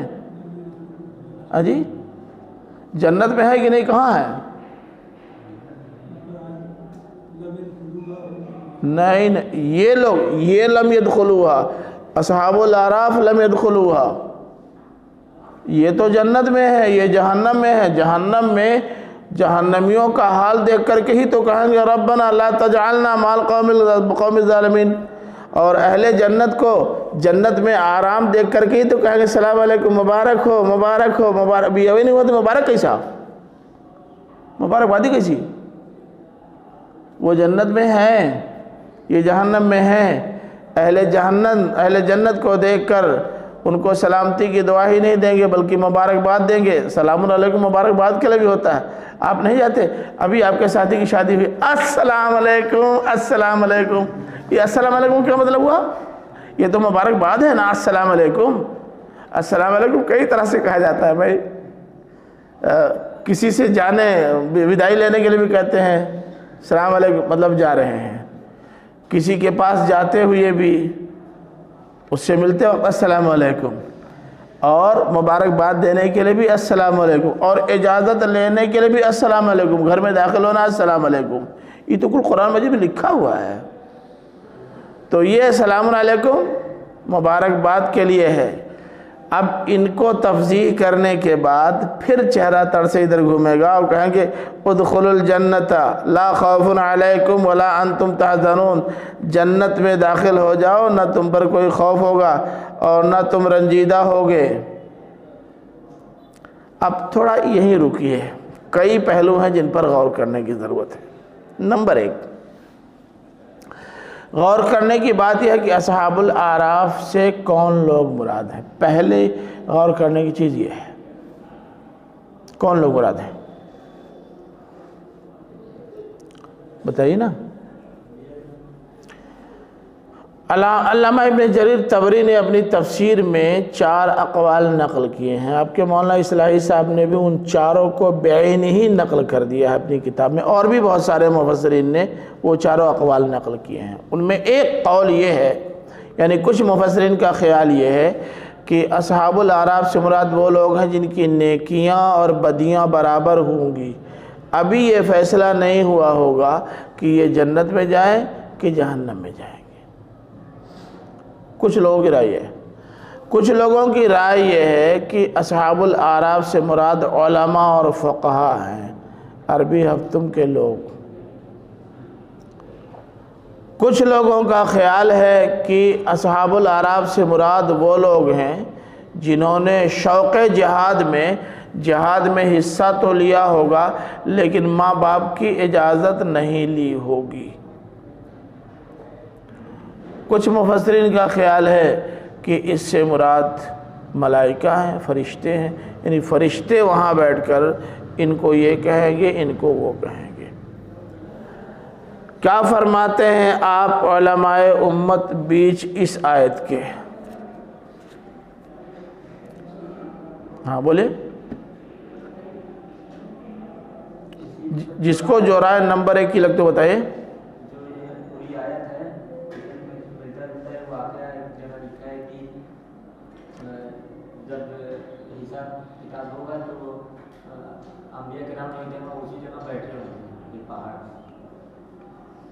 تو یہی پہاڑ ہے، ہاں، تو میدان ہوگا اس کے سامنے، اور وہاں جنتی اور جہنمی دونوں ہوں گے۔ تو اس میں جو اعلیٰ قسم کے لوگ ہوں گے وہ جب وہاں پہنچیں گے تو انبیاء کرام ان کو پہچان لیں گے، اور پھر اس کے بعد وہ نیچے آئیں گے اور جہنمیوں سے ملیں گے اور جنتیوں سے ملیں گے۔ اچھا نیچے جائیں گے، ادھر جنت میں بھی جائیں گے اور جہنم میں بھی؟ اچھا وہ میدان میں، اچھا ہاں میدان میں اوپر سے نیچے آئیں گے اور نیچے سے اوپر جائیں گے۔ اچھا ہاں ٹھیک ہے، ایک کتاب میں لکھا ہے، ہاں اس کتاب نے بہت سارے مسائل حل کر دیے۔ ایک مسئلہ تو یہ حل کر دیا کہ یہ وہاں جائیں گے، اس کے بعد اتر کے جائیں گے، ان سے ملیں گے، اتر کے جائیں گے، ان سے ملیں گے، خالی دقت اچھا ادخل الجنت بھی آسان ہو جاتا ہے تب۔ اب اس کے بعد وہ کہیں گے کہ جنت میں جاؤ، یہ کل سوالوں کا جواب مل جاتا ہے اس میں، بہت اچھا ہے۔ لیکن بڑی مصیبت یہ ہے کہ اتر کے وہاں جائیں گے تو وہ کریں گے، یہاں جائیں گے تو یہ کریں گے، لیکن یہ اذا صرفت ابصارهم تلقاء اصحاب النار قالوا ربنا لا تجعلنا مع القوم الظالمین، یہ یہاں سے گزرنے کے بعد وہاں جائیں گے، اور پھر نادا اصحاب الاعراف رجالا یعرفونہم بسیماہم قالوا ما اغنی عنکم جمعکم اذ تستکبرون، وہیں کر دیں گے۔ اس کے بعد ہے اہؤلاء الذین اقسمتم لا ینالہم، بچوم پہاڑی ہے، ان کے پاس موجود ہیں، کہہ رہے ہیں ان لوگوں کے بارے میں، تمہارے کن لوگوں کے بارے میں؟ وہ تو ہے ہی نہیں، وہ تو پہاڑی کے اس طرف ہے، دوسرے ملک میں۔ پہاڑیہ سے اتر کے نا، اترے ادھر گئے سمجھ میں آ رہا ہے، پھر چڑھے اور پھر اتر گئے ادھر سمجھ میں آ رہا ہے۔ جو آپ بتائیں ہیں کہ اوپر بیٹھے ہوں گے اوپر سے، نہیں جو اترے اور اتر کے وہاں گئے نا، پھر وہاں سے آئے تو پھر چڑھے ہوں گے، پھر اتر کے یہاں گئے ہوں گے۔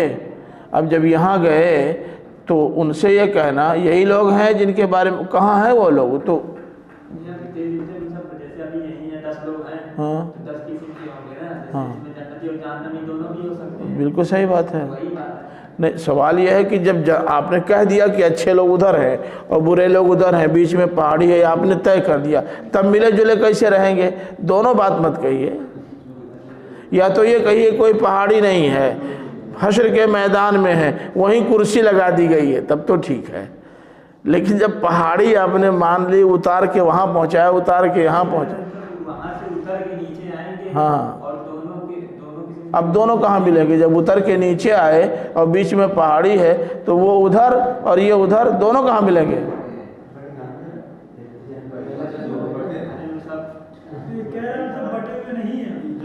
پہاڑیاں کہاں ہوگی؟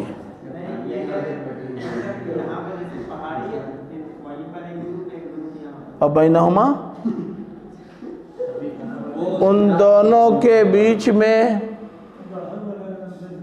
کچھ دقت پیش آ رہی، نہیں تو وہ مسئلہ آسان تھا۔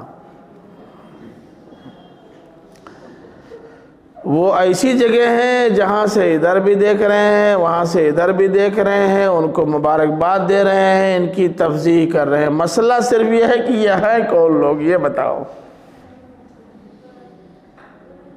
فرشتے ہیں؟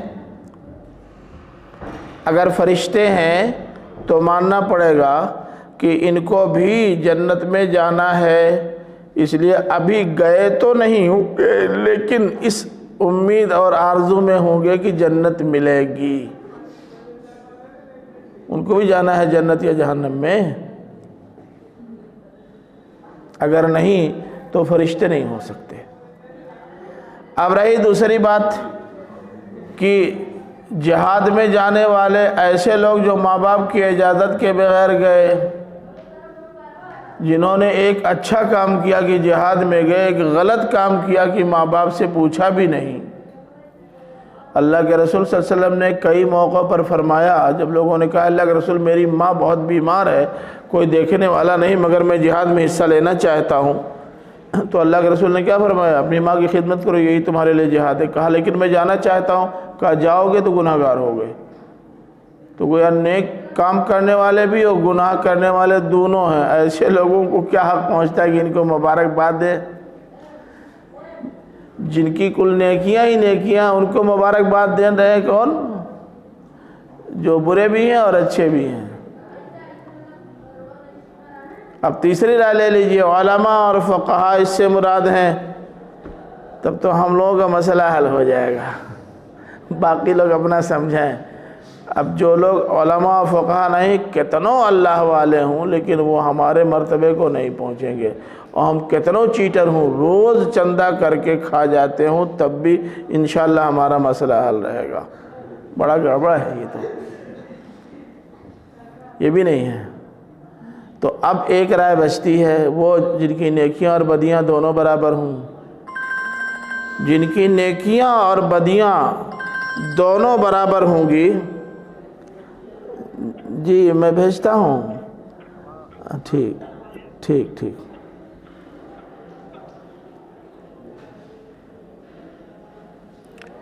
جن کی نیکیاں اور بدیاں دونوں برابر ہوں گی، یہ کچھ ڈسٹرب تو نہیں ہو گیا ہوگا؟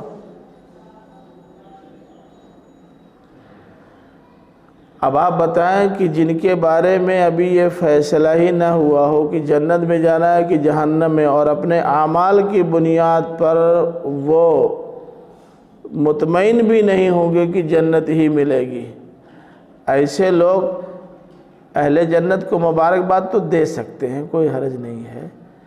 کس منہ سے تفضیح کریں گے ان کی جن کی لسٹ میں جانے کا امکان ہے؟ بھائی ایک چور کسی ایماندار سے کہے آپ بہت اچھے آدمی ہیں، مگر ایک چور سے کہے تو بہت کمینے آدمی ہو، اب بتائیں آپ، تو چاروں کٹ گئے، تب ہے کیا صحیح بتاؤ؟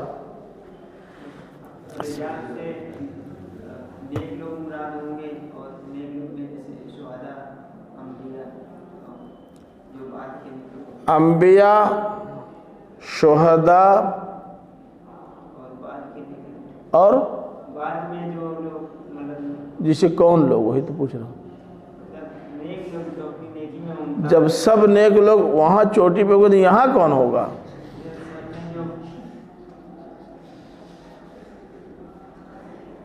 نہیں، میرے خیال میں صرف اتنی بات صحیح ہے کہ تمام امتوں کے انبیاء اعراف پر ہوں گے، جنہوں نے اللہ کے پیغام کو من و عن بے کم و کاست اپنی اپنی امتوں تک پہنچایا، انہیں حق ہے ایمان لانے والوں کو مبارکباد دینے کا، اور حق ہے نہ ماننے والوں کی تفضیح کا۔ وہ ہے زیادہ سے زیادہ نیچے اتر کر آپ کہہ سکتے ہیں کہ کسی جماعت کے بانی داعی اور مبلغ بھی اس میں آ سکتے ہیں، یعنی آگے بڑھنا چاہیں تو، لیکن جھگڑا ہو جائے گا کہ اس میں مولانا مودودی آئیں گے کہ نہیں، مسئلہ پیچیدہ ہو جائے گا، وہیں تک رہنے دیجیے زیادہ اچھا ہے۔ اب یہ مسئلہ حل ہو گیا، اصحاب الاعراف سے مراد انبیاء۔ اب سوال یہ پیدا ہوتا ہے کہ اگر انبیاء اس سے مراد ہیں تو انبیاء پہلے جنت میں جانے کے مستحق ہیں یا انبیاء کے علاوہ صلحاء پہلے جنت میں جانے کے مستحق ہیں؟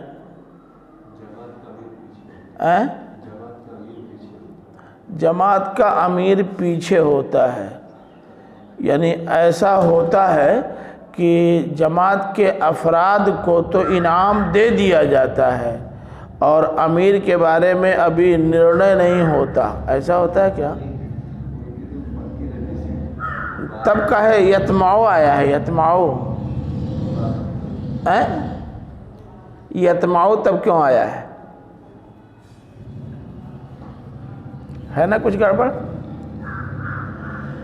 بات ان کی صحیح ہے، یہ تو وہ لوگ ہیں اپنی اپنی جماعتوں کے وہ امیر ہیں جن کی جماعت جب جنت میں گئی تو ان کا جنت میں جو جانا طے ہے ہی، یہ بھی انہی کی تکریم و تشریف ہے کہ ان کے ماننے والوں کو پہلے پہنچا دیا جائے، انہی کی تعظیم تکریم ہے۔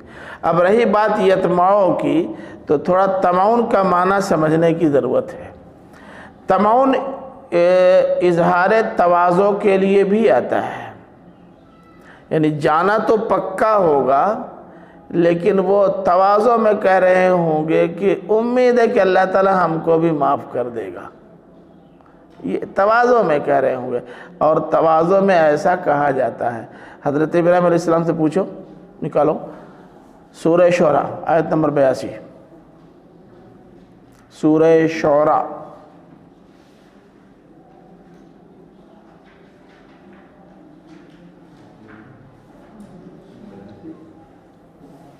آیت 82۔ حضرت ابراہیم کون ہے معلوم ہے؟ وہ ہیں جن کو اللہ تعالیٰ نے کیا کہا ہے؟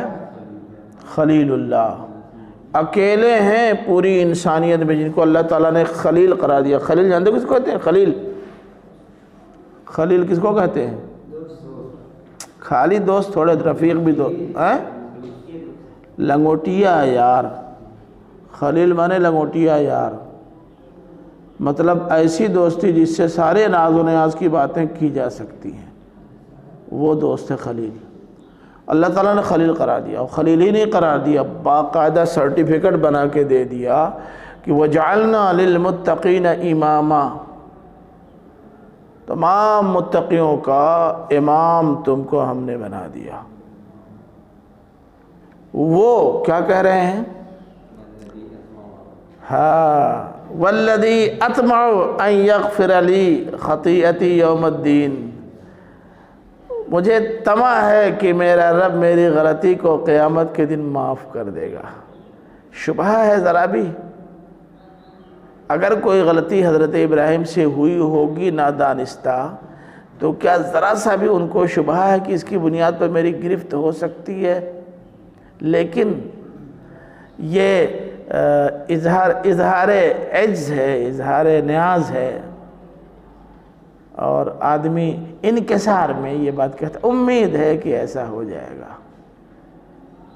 ہمارے آپ یہاں بھی تمعن اسی معنی میں ہے، یہ بات ان کی بالکل صحیح ہے، پکی، تو اس میں بھی کوئی دقت نہیں ہے۔ اب ایک اور مسئلہ یہ پیدا ہوا کہ یہ جو ادخلو آیا ہے کہ جنت میں داخل ہو جاؤ، جنت ہی میں تو ہوں گے، اب کیا داخل ہو جانا؟ میں اس کے لیے 2 مثالیں پیش کرتا ہوں. سورہ فاتحہ یاد ہے؟ سناؤ.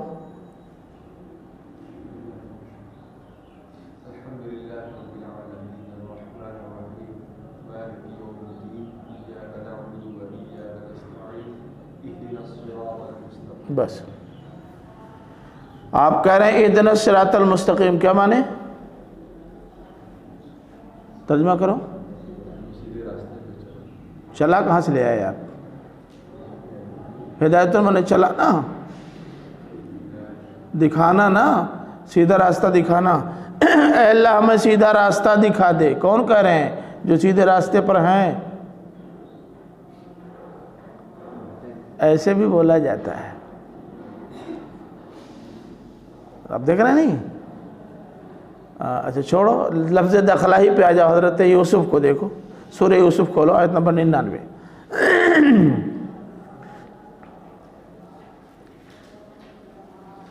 آیت نمبر 99. فلما دخلوا على يوسف آوى إليه أبويه وقال ادخلوا مصر إن شاء الله آمنين. حضرت یوسف علیہ السلام نے بھائیوں سے کہا جاؤ اپنی پوری فیملی اور ابا اماں سب کو لے کے آ جاؤ. معلوم ہے؟ نہیں معلوم؟ آ گئے سب لوگ وہاں سے، ایک دم پلان کر کے مصر آ گئے.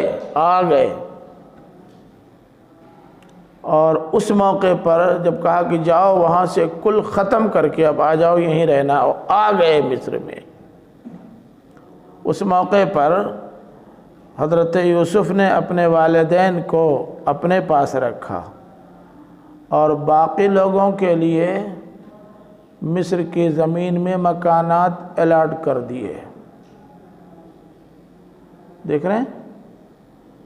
اب کہہ رہے ہیں ادخلوا مصر انشاءاللہ آمنین. ارے تو یہی تو ہیں، مکانات الاٹ ہو چکے ہیں، موجود ہیں. اب کرو ادخلوا مصر، اب کس مصر میں چلے جائیں. تو مطلب لازماً دخول کا معنی یہ نہیں ہوتا کہ داخل ہو جاؤ، بلکہ یہ تمکن و استمرار کے معنی میں بھی آتا ہے. سمجھا آپ نے؟ تمکن اور استمرار کے معنی میں بھی دخول آتا ہے. یہ ادخلوا کا مطلب اب آپ یہیں رہیے، جنت کا داخلہ آپ کو مبارک ہو، اطمینان سے ہمیشہ کے لیے بستر بچھا لیجئے، یہ معنی ہوا. غلط تو نہیں ہے، نظیریں تو قرآن مجید کے اندر اس کی موجود ہیں. اب اس افسانے کی ضرورت نہیں ہے جو کہ اس کتاب میں گڑھا گیا ہے. بس لحل ہاں اصلاحی کون؟ انا للہ. بھائی دیکھیں، قرآن مجید کا ذوق جن کا واقعی ہے، قرآن مجید پر رائے ان کی اہمیت کی حامل ہونی چاہیے. ہر قصہ قرآن قصص النبیین یا قصص الانبیاء کہہ دینے سے وہ قرآن کی تصویر نہیں بن جاتے. تھوڑا سا آپ لوگ سوچ کر کے، ایسے نہیں.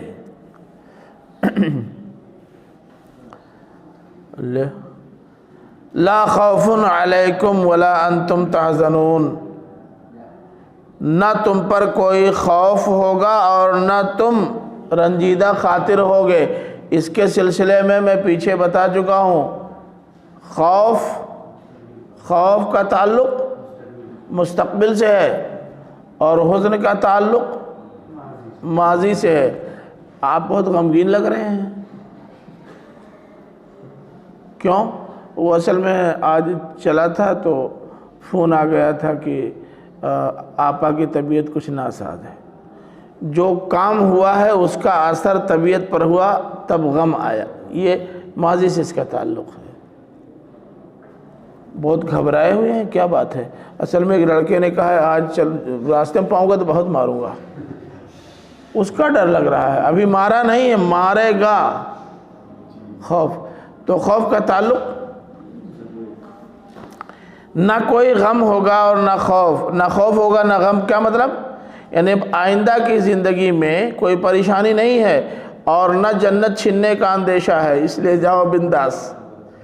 ماضی میں جو غلطیاں ہو گئی ہیں بتقاضائے بشریت، جب اللہ تعالیٰ نے اس کا نوٹس ہی نہیں لیا تو کیسا غم، قصہ ختم۔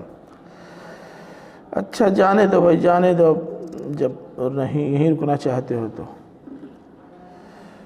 ٹھیک ہے۔ تو اور کوئی اس سلسلے میں کوئی سوال ہو تو ہاں بولو۔ ہاں اوپر آیا سبیل، سبیل اور صراط اور طریق میں کوئی فرق ہے؟ ہاں دیکھیے، صراط، سبیل اور طریق میں، ہاں دیکھیے طریق کا استعمال تو سیدھے سیدھے راستہ کے لیے ہوتا ہے، اب چاہے وہ دین کا راستہ ہو، زمین کا راستہ ہو، دنیا کا راستہ ہو، کوئی بھی ہو، کوئی فرق نہیں پڑتا۔ صراط اصل میں لائن اور ڈوری اور سمت کو متعین کرنے والے راستے کے لیے آتا ہے۔ صراط مستقیم، صراط غیر مستقیم، چاہے وہ پگڈنڈی ہو اور چاہے ایمان اور بے ایمانی کا فلسفہ ہو۔ اور سبیل بالکل عام ہے، ہر امکان کے لیے سبیل کا لفظ استعمال ہوتا ہے۔ جیسے ٹائم تو نکل گیا، کیا اب مدرسے میں داخلے کی کوئی سبیل ہے، یعنی کیا کوئی امکان ہے؟ تو یوں کہہ لیجیے آپ، طریق خاص ہے، اس سے زیادہ عام صراط ہے اور اس سے زیادہ عام سبیل ہے۔